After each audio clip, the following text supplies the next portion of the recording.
Hello and welcome. Thank you so much for joining me on my program. I appreciate you wherever you are connecting from. If you are joining me from any part of the world, I thank you very much for your contributions on this channel. Please kindly subscribe if you have not subscribed, and also click the notification bell so that you'll be notified each time I upload a video. You will be among the first to receive it. In this channel, I bring information to your doorstep. I bring news from all channels, from every angle. Things that have to do about the world, things that have to do about Africa, more especially Nigeria. I bring it to your doorstep, some information that you ignore, some information that you cannot be able to come across. I look for them, I bring it to your doorstep for you to see. Every video you see on this channel is for educational purpose, to keep you up and get you aware of what is happening in the contraction called Nigeria, more especially. I bring the information to your doorstep. They are not lies. Most of the videos you're going to watch here are videos that are coming from the conventional media, and some of us sometimes are lazy to get into it. Some of us sometimes are too busy to be able to lay our hand on this. That is why I bring the videos to your doorstep.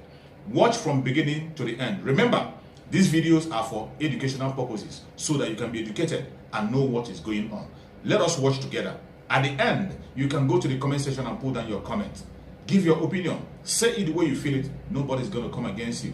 It's a free world, and this is the social media where people say it and set the record straight exactly the way it is without being controlled. Do that on the comment section. Let us watch the video together as it comes. Thank you. Hold on. It's a feature. Yeah, you said that. You've said that a few times. No, I allowed you to explain to Nigerians, first and foremost, the exalted #1 seat of Nigeria is such a respected one that anyone who wants to fill that seat must come with some level of integrity. And the reasons why we are having this conversation is for Nigerians who will decide to be able to know who they are voting for. Now, and I've allowed you to explain the ramifications, not thinking that you're talking to me directly, you're talking to Nigerians. But first and foremost, I'd like to ask you some very quick questions. First and foremost, were the account numbers involved that of Bola Tinubu? Yes, not only him, companies were linked to, and his relatives. People should take note of that. His relatives. All right. Including his mother, including his aged mother, that Elijah Mogaji. So what do you want to do? You want to link her to what? I said, just a moment, just a moment, Senior Advocate. I said I have quick questions, and I like you because it's the background to the next questions. I mean, the series of questions I'm going to ask you. Did Bola Tinubu contest or concede ownership of the account numbers? He did not. He actually owned up to them at a point. At a point when they were calling him on phone, if you look at the affidavit of Kevin Moss, perhaps he skipped one or two accounts who were in the UK, because normally, like we do in the EFCC, they will first of all ask for your disclosure of all your properties and accounts once you are brought in. It's a standard procedure. They will ask for it. Up until the point when I was appointed minister, this case of Ekweremadu you are seeing, let me even give something to Nigerians that they will understand. This matter of Ekweremadu you are hearing, I started it. I filed, it was the same kind of application that I filed for interim for fish, but that does not mean he's guilty. We only found property traced to Ekweremadu that he could perhaps come forward and explain to Nigerians or to the EFCC at that time, or to the Special Investigation Panel. I was acting for the Special Investigation Panel before the EFCC took over the case. I started the Ekweremadu case. I applied. I filed the application in court. This same kind of application. It does not mean we found him guilty. But in that affidavit, I also deposed to this kind of affidavits by Kevin Moss. I deposed to it. I deposed to it to say, look, by investigation, we found out that, well, some of these properties were linked to him. He should come forward and explain how he acquired these properties. And so it was a presumption. These processes are processes of mere presumption. So they found monies in his accounts. They said, well, they needed to come forward. And in that affidavit of Kevin Moss, they said they interviewed Mobile. Mobile said, yes, this man is a treasurer in the Mobile. But they said, no, those funds are not from them. But they confirmed his status, not as a criminal, but as a respectable employee of Mobile. It is in the affidavit of Kevin Moss. Now, after all the rigmarole, look at paragraph 38 of the affidavit by Kevin Moss. I want everybody to look at paragraph 38. After the rigmarole of trying to find out whether the account, the money, where the monies came from, whether they were, linked to drug and all of that, it was all speculative. They came to the conclusion that the proceeds he got from the tax, the deposit he made there what they call, what this bankers normally call investments. He kept the money there and he was getting profit on the interest. They said he had not paid tax on those interests. That is all. And guess what? The banks are supposed to deduct the tax from source. I have done investments before. When you put money in banks, when you go and collect your interest at the end of the month, they will pay you minus the tax. They will refund the tax to the federal government. So it was not like a deliberate act. Mr. Keyamo, if I may quickly ask you, and I have very short questions also. Yes. Would you liken the settlement that Bola Tinubu had with a court in the United States at the time over these monies as a sort of a plea bargain? No. A plea bargain, you cannot build something on nothing and expect it to stand. A plea bargain must arise out of a criminal charge. Like I said, there is no charge, nothing anywhere, nothing like a charge anywhere. All he did, in fact, if you look at that, let me just refer you to it. So this is for just a moment. You established this is for 30 seconds. That there was a forfeiture. Just for a moment. You established that there was a forfeiture. But if there was a forfeiture that was made, and that kind of forfeiture is still subsisting, and it has a criminal nature, that has not been set aside up to date. No. A forfeiture, you see, that's why I said you should take a paper and a biro. This is a lecture class for you. A forfeiture is not something hanging on your neck. It's a permanent settlement, and everybody, you will shake your hands and go your way. Now, look at that settlement signed by the counsel to Asiwaju then and the counsel to the state, to the United States. I want you to look at paragraph 6, page 2 of that settlement. I refer you again, paragraph 6, page 2 of the settlement signed. In that paragraph 6, they were even begging Asiwaju. They said that, look, please don't proceed against us again. This is a final settlement between us. Go your way, we go our way. Out of the 10 accounts, it was only one account, the one in Heritage Bank, that they took $460,000 as their tax on his interest, as tax on interest, that he benefited from the deposits he made, that the investments he made in those accounts. And they gave him 9 accounts. In fact, all the monies in Heritage Bank was not taken. They took only 460, calculated as a tax, and said, please go your way. Now, I want you to look at that paragraph 6. They were begging him. The lawyers, the United States, they were begging.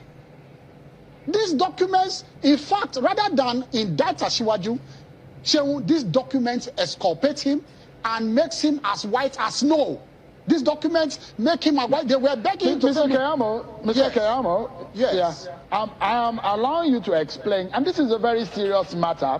Yes. It's not about me. So, I mean, you kept repeating, take a pen and paper. You are speaking to millions of Nigerians. No. And I want you to be, to take cognizance of the fact that the sensibilities of millions of Nigerians are in this matter that you're speaking with. So I don't want us to take it lightly at all. So you're not speaking to me, you're speaking to Nigerians of which you have come to equity and you're explaining to them what these matters are.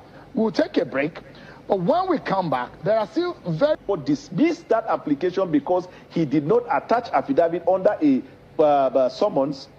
But one fact is clear, he has not come out today to say those things that I said in that case, I no longer believe them. Let me quote part of what Mr. Keyamo said. Right. I'd like to get your response. He said, the document on the left, and I'd like my producers to, I told you to get this on standby so that, people can be able to, understand, as we did yesterday, to follow the conversation. And that's perhaps the very first page of the first set of the document. He says, document on the left is the originating process, which indicates Tinubu was not a party to the case in rem. The right is a summons to the owner of the accounts to appear to defend the accounts, but does not make him a party. It is like a director appearing to defend a company. That is what Mr. Keyamo said. It is, and he said that, and he believes that. This is not the right document. Please, can you put the document, the initial, the very first set of document? That's it. He's saying that it is like, he's comparing it is like a director defending a company. Is the director not an alter ego of the company? Why do you think few days ago there was a judgment that Abdulrashid Bawa should be committed to prison? Did he, as a person, alleged in that something violated the law? But because he was the chairman, the alter ego, who is the owner of the account? How do you separate the owner and the account? Do you know the doctrine of confidentiality that exists between a banker and a customer relating to the account? Without an order of court, the bank does not have any right to disclose the details of a financial transaction. That is how inseparable your account is with you. And so when the account was joined as a defendant, by the time the ex parte order was granted, the court said, let the defendant come and establish why it should not be given the final forfeiture. Who are the defendants? The owners of the account. Let me now ask you again. There is a letter originated from the office, written, directed to the then Inspector General of Police. If you bring back that letter, the very blurry one, which was written by an attaché of the United States Embassy, which they were trying to find out about Bola Tinubu. And this is what Tafa Balogun was. It was written to his office. He was the then Inspector General of Police. This, in some way, the argument is that Bola Tinubu was exonerated by this document. No, he was not. Is that what you're supposed to say? That is the argument. That they don't have any record of Bola Tinubu. That's because under civil forfeiture proceedings, as you can see in that order, because in part of the document you will see the order of the court. After the order was given and the money was to be taken, underneath you will see case closed. In other words, it is like you have convicted. I'm just using the term like in criminal case. When you have finished convicting somebody and you sentence him, do you retry him again? That means that case, as far as that case is concerned, it is conclusively concluded, not in favor of Bola because he had to forfeit that. That's number one. Number two, I heard him yesterday saying it is the party who are just willing to know because they don't want to field him for the second time and they want to be, don't deceive Nigerians. His former boss, what is his name? The human rights activist, Gani was the one that started this case. He applied to the court for mandamus. He even asked to be given the right to prosecute the matter. It was Gani that sparked up this issue, and it was a legal matter. That is why the party was compelled. Even it was around that time that Festus Keyamo also went to court and said, in addition to it, that the man's certificate too is a problem. All right. We need to wrap up now. On the final note, what is your summation on this matter?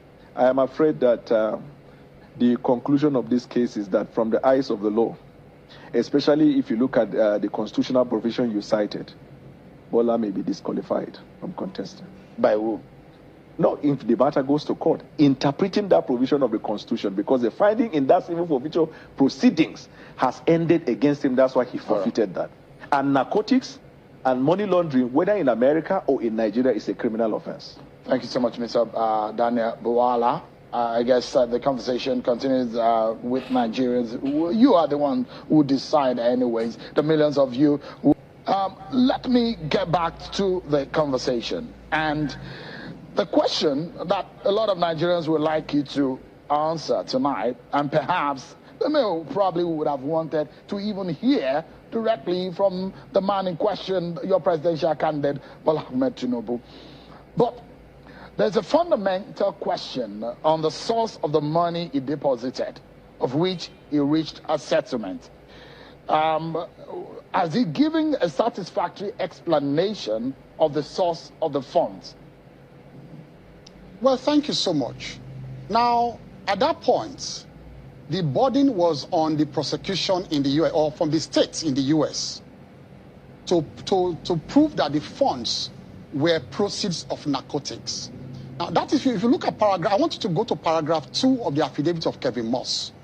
He kept saying that it was his reasonable suspicion. It was like probable cause, probable belief. It was speculative. All it was speculative. They had not come to a definite conclusion. Let me tell you what happened. Now, if you see the whole gamut of that affidavit, it was more or less like, well, you know, it happens to all of us, Nigerians.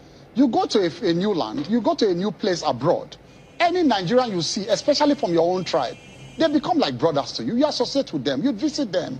You may do 1 or 2 transactions. You may not exactly know what they are involved in. You may not know what they are involved in. It happens to all of us. And you can see that the whole of that investigation actually touched on 2 or 3 Nigerians. So let me admit that. That had nothing to do with Asiwaju. And I don't want to mention their names. People should go and read it, but because they have families in Nigeria. The other Nigerians, two of them, who were actually linked to narcotics. One of them was actually arrested. That one made confessional statements and confessed another Nigerian as the one involved. But that principal suspect, read that affidavit, never mentioned the name of Asiwaju. What happened? Asiwaju went to open an account. The address by which he opened the account was an address already, used by these people. I think some block of flats. Maybe he happened to be in that block of flats too. So they now linked it to say, oh, well, these other people they were investigating for narcotics, they are in the same address used by Asiwaju to open that account. So that is what is there. I cannot deviate from it. They also said after I opened the account, after some time, I wanted to explain. Sorry, I wanted to explain. Can I go on? Yeah, because he's in line. What I'm going to ask you is in line with what you were saying. Yeah, so because I want to be honest. Aware, because the version of the story, I want to be honest. That's why I'm going along with it and explain it. Just a moment. Let me push the question so that you can put it together. Yes. The version of the story you're saying tonight, and for those who are a bit more privy to what really happened, there are allegations, and I don't know if you are aware, that your principal was a member of a... Thank you so much for watching. I hope you have been educated with this video. I hope you have learned something from the video you just watched.